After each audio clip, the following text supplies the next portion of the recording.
backlash today over the decision to cancel the tribute in light. Families of those killed on 9/11 are fighting to keep the annual Remembrance in the spotlight. CBS News' Bauman live in Lower Manhattan with the story for us. Allie. Well, Maurice, the twin beams of light can be seen from a 60-mile radius around Lower Manhattan. Production crews work around the clock for weeks to set it up, which this year organizers say puts the health of stagehands at risk during the pandemic. Peyton and Avery Wall were just 2 and 4 years old when their father, Glenn Wall, died in the September 11th terror attacks. And he was just like the funniest guy that everyone sort of loved, and he loved taking care of us. Each September, they can see the Tribute in Light Memorial honoring the fallen towers and lives lost all the way from their home in New Jersey. It's just such a beautiful sight, and the fact that they're not going to be shining over New York City this year is just unfathomable. The National 9/11 Memorial and Museum issued a statement saying in part they decided to cancel the event after concluding the health risks during the pandemic were far too great for the large crew required.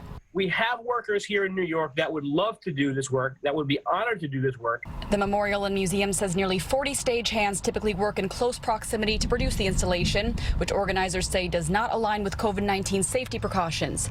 This year, buildings all around the city will light their facades blue in lieu of the iconic twin beams. There are a lot of fancy people on the board of this museum, and if they want to show their real stature in New York, they should figure out a way to make this thing happen. Last month, the Memorial and Museum said this year's ceremony would not include a live in-person reading of names. The Tunnel to Towers Foundation, which is sponsored by CBS 2, is organizing its own ceremony for 9/11 families adjacent to Ground Zero, and now promises to shine its own lights as well. We've already secured lights, and we're already working on the locations, going to make sure we read the names and that we have those lights up there for America to see. The Wall sisters hope with one tradition already canceled, the Tribute in Light can still go on.